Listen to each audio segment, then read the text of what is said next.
जब तक हम परमेश्वर की शरण में नहीं आते तब तक हम काल की रेंज में रहते हैं, और जब हम कबीर भगवान की शरण में आ जाते हैं हम काल की रीत से बाहर हो जाते हैं। फिर उसका विधान हम पर लागू नहीं रहता, हम परमेश्वर की शरण में आ जाते हैं। और समर्थ की शरण में जो आ जाता है उसको फिर बाहर का व्यक्ति दुखी नहीं कर सकता। उसको स्वयं पता होता है कि इस आदमी के इस शरणागत को छेड़ दिया तो ये तेरा बक्कल तार देगा। तो इसी प्रकार हम समर्थ की शरण में आ गए हैं। आप कबीर भगवान वो समर्थ है, वो कादर परमात्मा है, उसकी शरण में आ गए। उसकी शरण ना त्यागना, इतना ध्यान अवश्य रखना। छोटा मोटा कष्ट भी होता है नाम लेने के बाद, तो ऐसे समझना जैसे एक बिल्ली बच्चे उत्पन्न करती है और 2-4 दिन के बाद उन बच्चों को दूसरे घर में ले जाती है, क्योंकि वहां वो ये देखती है कि कहीं तेरे बच्चों को यहाँ खतरा ना हो जा। और इस बात से उसके बच्चे भी परिचित होते हैं कि हम अपनी माँ के संरक्षण में हैं, और वो उनको अपने मुख से पकड़ती है। उसके तीखे दांत होते हैं बिल्ली के, तीखे, और उनको पकड़ती है। और बच्चों को पीड़ा भी होती है, वो ऐसे सुकड़ जाते हैं, ऐसे लटक जाते हैं, और महसूस होता है कि इनको दांतों का दर्द भी है, लेकिन बोलते कति नहीं, चुपचाप रहते हैं, उस पीड़ा को सहन करते रहते हैं, क्योंकि उनको पता है कि हम अपनी माँ के साथ हैं। ये थोड़ा बहुत कष्ट भी है तो हमारा जीवन रक्षा हो रही है।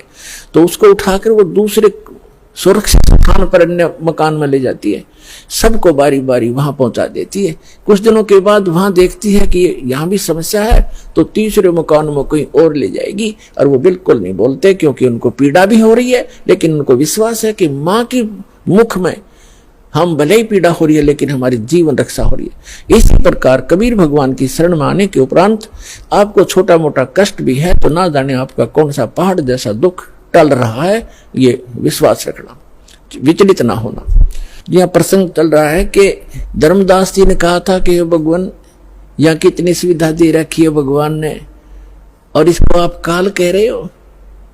परमात्मा ने कहा, धर्मदास जैसे कसाई बकरे पालता है, उन बकरे और बकरियों के लिए वो कितनी सुविधा करता है, जिसकी अच्छी सेल होती है।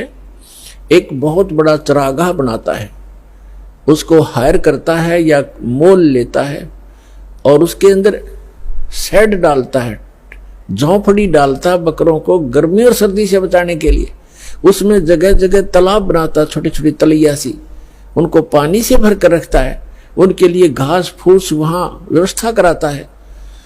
उस सारी व्यवस्था को देखकर वो भोले प्राणी ये समझ बैठते हैं कि हमारा मालिक, हमारा स्वामी कितना दयालु है, हमारी कितनी केयर टेक रखता है, सारी सुविधाएं प्रदान करता है, हिंसक पशुओं से बचाता है, चारों तरफ से बाड़ लगा देता है, और अंदर वृक्ष हैं, झाड़ बोझड़े हैं, फल घास फूस है, गर्मी से बचने के लिए शेड है, सर्दी से बचने के लिए व्यवस्था शेड है।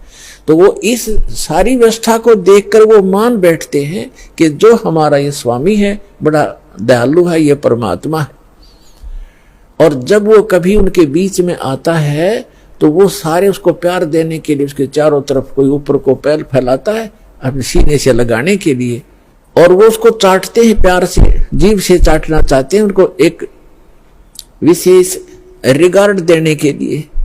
वो तो चाट रहे हैं जीभ से, और वो कसाई देख रहा है से हाथ लगा के, और वो खुश होते हैं कि हमारा मालिक हमसे प्यार कर रहा है। वो देख रहा है कि ये कितना मांस हो गया, कितने का बिकेगा, और वो सोच रहे मुझे हमें प्यार कर रहा है। तो पुण्यात्मा परमात्मा कहते हैं कि जिस समय उस कसाई को 5-10 बकरों की आवश्यकता पड़ती है, बकरियों की, तो उस समय वो ये नहीं देखता ये किसकी माँ है, किसका बेटा है। एक परिवार के 3-3 इकट्ठे भी आ सकते हैं, उनमें तो मोटे मोटे छांट के और वो निकाल लेने जो अच्छे मांस युक्त हो गए, घनी बिक्री होगी। तो उस समय उन बकरों को भी पता होता है, ऐसे भागते ही इधर उधर दौड़ जाते, उनको मालूम है कि कहीं इनको खतरे के स्थान पर ले जा रहा है, इतना उनकी आत्मा में आभास होता है। तो कहने का भाव ये है कि इसी प्रकार जो यहाँ की सुविधाएं आप देख रहे हो, धर्मदास परमात्मा कह रहे हैं, कबीर भगवान, इन सुविधाओं को देखकर तो ऐसा लगता है जैसे बड़ा दयालु भगवान है। और उस समय तुम्हारी बुद्धि पर पत्थर गिर जाते हैं, किसी का बेटा मर गया, किसी की बेटी मर गई, एक परिवार के 3-3, 4-4 सदस्य मर जाते हैं। यहाँ एक बता रहे थे, कोई सरसा से सत्संग सुनकर जा था, जिसके उस गाड़ी के अंदर 16 सदस्य थे एक का परिवार के, बूढ़ा बूढ़ा घर रह गया था, 16 के 16 एक्सीडेंट में मर गए। बताओ पुण्यात्मा, और उनकी कार और कोठियां और बड़े बड़े सारी व्यवस्थाएं थी, कुल नाश हो गया उसका। तो कहने का भाव ये है कि उस समय बुद्धि कहाँ जाती है आपकी, ये सुविधाएं किसने दे रखी थी, ये फिर क्यों छीन लिया 1 मिनट में। तो इसको काल कहते हैं, और जो केवल सुख सुख दे उसको दयाल कहते हैं, उसको परमात्मा कहते हैं। आप इसको परमात्मा मान बैठे हो, लेकिन ये परमात्मा नहीं है।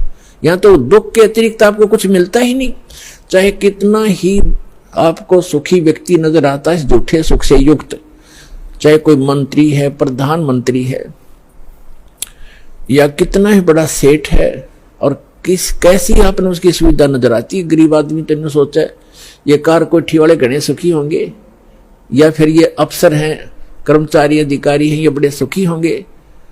सुख नाम की वस्तु नहीं यहाँ पर इस गंदे लोक में। सबके टेंशन ग्रस्त रहती हैं, सारा दिन ऊपर से दिखे चौपड़े और अंदर तो इनके खराब हो रहे हैं खोपड़े, किसी ने देख लेते, सभी टेंशन लिए फिरते। तो वो टेंशन लेस स्थान जो प्लेस है वो सतलोक है, उसको सुख सागर कहते हैं।